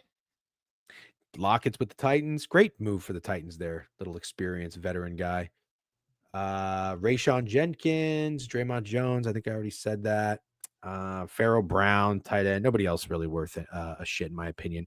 Sam Darnold, they signed $33.5 million. Cooper Kupp's getting paid $15. DeMarcus Lawrence, edge player, $10 million. Josh Jones, right guard. Drew Lock is backup quarterback. Okay. Draft, Gray Zabel from North Dakota. I mean, I will say, I think I lost a wager on that. I forget what it was, but I always like getting small school offensive linemen. It works out typically well. Nick Emenwari, South Carolina safety, was a house. Yep. Elijah Arroyo, Miami, Florida tight end, good player. 42 years old. Is he really? Yeah.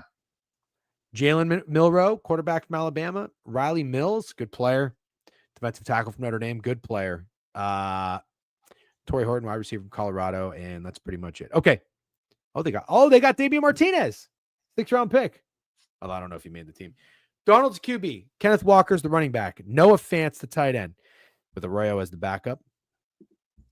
MVS, Marcus Valdez-Scantling, Cooper Kupp, Jackson Smith-Njigba, and Jake Bobo. Love that. Zach Charbonnet is the backup running back. Looks like they've got, so they still have Charles Cross, left tackle that they drafted a couple years ago. I don't really know who their other linemen are, the other offensive linemen are. They have Their defense looks like they've got a bunch of the same people coming back. Leonard Williams, that they got from the Jets not too long ago. Byron Murphy, drafted from the Texas Longhorns. I love him.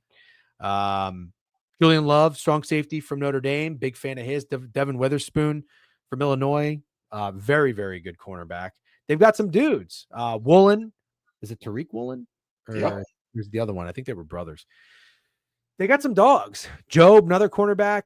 They got some dogs on defense, man. I like their defense. McDonald's a defensive minded guy. Steak, what are your thoughts on this Seattle Seahawks team before we go through the schedule? Well, he changed his name to Reek, just Reek. Oh, so Reek. you have to call him by the right name, just like the guy on the Jags is like Josh Allen Hines now. Can't forget Hines that. Allen, so stupid. Okay. My initial read, and I want to tell everyone how I got there. I'm sorry if it's long-winded. I'm usually not long-winded. I'm a Minnesota Vikings fan. We had a crazy year last year with Sam Darnold, and there was a point where we were competing for the number 1 seed against the Detroit Lions, and they just threw all sorts of pressure at Sam Darnold, and he looked like fucking ass. Like the Sam Darnold we were all expecting to see at some point this year showed up at the worst fucking time, and we lost to the Detroit Lions. And then we had a playoff game against the LA Rams, and it looked like the LA Rams mimicked the exact same defensive game plan as the Detroit Lions and just pressured Sam Darnold, kind of like what Brian Flores does to other teams. Mm-hmm. And he just looked like hot ass again. In the 2 biggest games of the year, hot ass. And we have a really good offensive line in Minnesota. So when Sam Darnold went to Seattle, I immediately thought to myself, oh my fucking God, this is the second worst offensive line in the NFL behind the Houston Texans. There's just no fucking way with JSN is really the only receiver you can count on. Can't count on Cooper Kupp yet. Maybe he'll have a good year. I don't know. And then there's Torrey Horton, who looks like he could have a breakout, but that's it. You got one guy you can count on in JSN. It's not even like a big possession receiver. And then you got AJ Barner and Elijah Arroyo as your tight ends. I was like, wow, this is going to be a miserable fucking year for the Seattle Seahawks. And now here's where I'm at, where I'm not afraid to admit that I'm wrong. I didn't look into the defense enough. The defense could be filthy good, like top 5 good. Witherspoon, Love, Kobe Bryant, Reek Woolen, Ernest Jones, DeMarcus Lawrence, Jaron Reed, Byron Murphy, Leonard Williams. Crazy defense. Like, I'm not crazy to say there could be 5 Pro Bowlers on the Seattle defense. So I do think they have a really good defense, but I am 100% not backing a team that is relying on Sam Darnold behind a terrible offensive line. You mentioned Gray Zabel, probably a good pick, but he's a guard. A guard isn't going to remake your entire offensive line in 1 year. I think it's still the second or third worst offensive line in the NFL. And I think Sam Darnold's going to struggle, and these fucking fans in Seattle are going to want to see Jalen Milroe, who I know isn't the backup. I know it's Drew Lock, but you drafted Jalen Milroe for a reason, man. And you're not going to be able to get past the fact that he's the mobile guy behind a shitty offensive line, and you'd much rather have a guy like him in there if things go bad. So I'm out on the Seattle Seahawks because of the offensive line and how little faith I have in Sam Darnold with the bad offensive line. But I'd like to show some respect to the defense. This is exactly what I started to think. First of all, well said. And you got a W take by Cornfield. That's not easy to do. Vegas Tom's plays. They're going to run the ball and control the football and rely on D. That is what I started to come around to. The more I thought about it, I said to myself, okay, initial read. Sam Darnold's stock is at an all-time high. I pity the fool who signs and pays Sam Darnold, because you're getting a guy who's thriving in a Kevin O'Connell offense with one of, if not the best receiver in the NFL, right? Makes you look a lot better than you actually are. But kudos to Sam. Sam can play football. Sam's a vet. He's been in some really shitty situations. When he gets in a good one, he can do pretty well. Is the Seattle Seahawks offense a good situation? I don't really know. Okay, I don't really know. Clint Kubiak had a nice little stint with the Saints, but you just pointed it out. We don't know how the offensive line is. I think the running backs are solid. Great 1-2 punch. I'm not sold on Cooper Kupp as a signed wide receiver yet. Let me just tell you why. Cooper Kupp, great wide receiver, but again, a product of the system, a product of Sean McVay's system. Like, who were fucking Tom Brady's receiver? Danny Amendola and Julian Edelman. Like, these guys were amazing targets, go-to favorite weapons for Tom Brady in that offense. Would I have loved them if they got signed by the fucking Jags in other systems? Not necessarily. So I'm not like in love any more or less with Darnold in this situation because they had Cooper Kupp. I like JSN.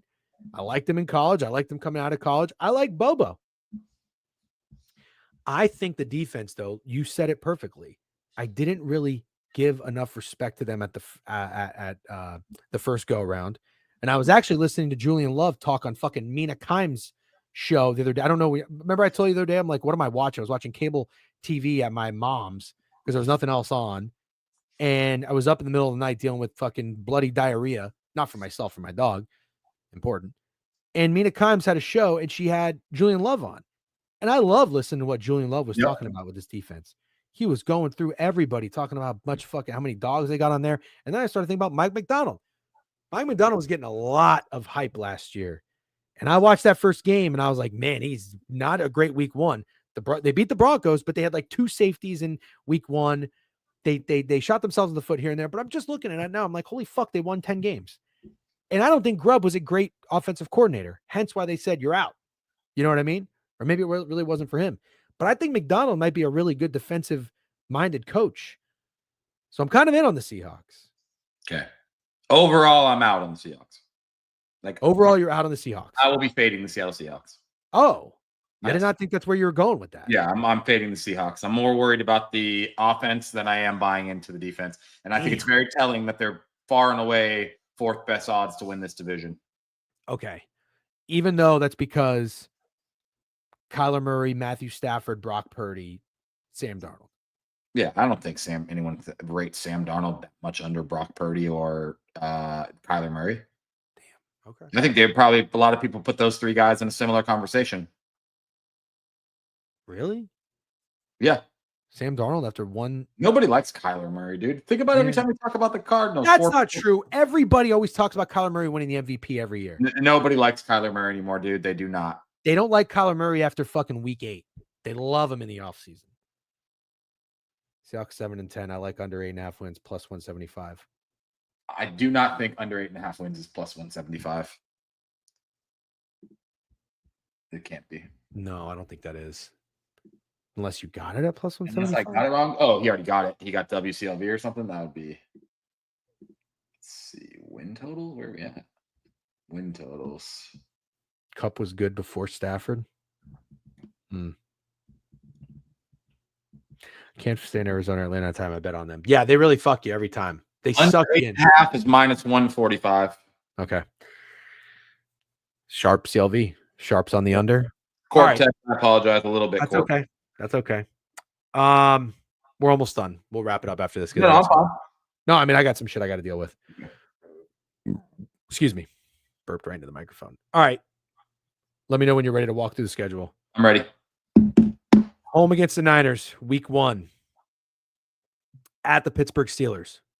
Home against the Saints. Thursday Night Football at the Cardinals. I'm being... If I say what I want to say, it's 1-3. You think 1-3? You think they're going to lose to the fucking Steelers? Nah, fuck it. I knew you were going to do that. 2-2. Lose to the fucking Steelers, huh? I think they're going to fuck the Steelers up. You know, that's a game after the Steelers play the Jets, too. Yeah. That's a hype game right there. I think it's going to have a lot to do with if Seattle goes over this win total or not. All right, so you'll say 2-2, and that's best case scenario. Then, home against the Bucks, at the Jacksonville Jaguars, home against the Texans on Monday Night Football. 1-2. All right, so that's 3-4. Week 8 bye. This is brutal coming out of it. Sunday Night Football in Washington against the Commanders. Home against the Cardinals, at the Los Angeles Rams. 1-2. So you've got them at 4-6. At the Tennessee Titans, home against the Vikings, at the Falcons. That's a lot of travel. 2-1. Okay. So you have them at 6-7. 6-7. Last 4 games: home against the Colts, home against the Rams, at the Panthers, at the Niners. 2-2, and I'm being honest. I actually think I'm being generous with some of those wins. This schedule does not do them any favors. Yeah, but they don't play Lions, Eagles, Ravens, Bills, Chiefs. No, their opponents are actually pretty friendly. They get the Vikings and they get them at home. They get the Commanders. They get the Texans, the Bucks, and the Steelers. Yeah, I actually don't think that schedule is not hard. Well, here's what's hard. I understand what you're saying. Yeah. So this is how many trips they make to the East Coast. They go to Jacksonville. They go to Washington, D.C. They go to Atlanta. And then they go to Carolina. Yeah. Okay. That's a lot of fucking travel. 8-9, 7-10. That's my prediction for the Seahawks. I think they get last in this very competitive division. Okay. All right. I like something, just like the Raiders. I like something about the Seahawks. I can't figure out what it is yet. But I'm kind of with you on the Cardinals. I don't have a strong lean in this division just yet. I'm gonna let it simmer, and then we'll get our newsletter out. That's not a hard one. Okay. It isn't that hard at all. Okay. Enjoy that dead last finish. Sea Rats have the worst QB in the division. That's enough for me. Worst QB and worst offensive line. It's a bad mix. Yeah. But just to show you, everybody thinks Sam Darnold's the worst quarterback in the division. And I think the gap is. Nah, it wasn't that I disagreed with that. It was that I disagree about the gap. Okay. Surely Darnold is an upgrade from Geno Smith, though, right? Any movement on a potential sponsor? We got a meeting with Wawa right after this. No, I'm just kidding. No, Wawa has not been returning our calls. I think they might have blocked my phone number. Taco Bell has not been returning our calls. Sierra Nevada has not been returning our calls. Maybe we have the wrong number. Yeah, maybe we have the wrong number. Viagra has returned our calls, but I just really don't want that. Yeah. Yeah. All right. I think that's good for the NFC West preview, Steak. We're going to have to talk college tomorrow, if that's all right. Yeah, I'm pretty excited. What is tomorrow, though? Let's tell the people. Is it Notre Dame, Boise State, and the Randos? Notre Dame, Boise State, and then let's start getting into week 0. Yeah. Oh, yeah. Okay. Because tomorrow is Thursday, and will we be streaming Friday? Yeah. Yeah. Okay. Yeah. Let's get into week 0. I like that a lot. Okay. Actually. I got a call coming in right now. All right, guys. Thanks for hanging out. We'll talk to you all later. See you tomorrow.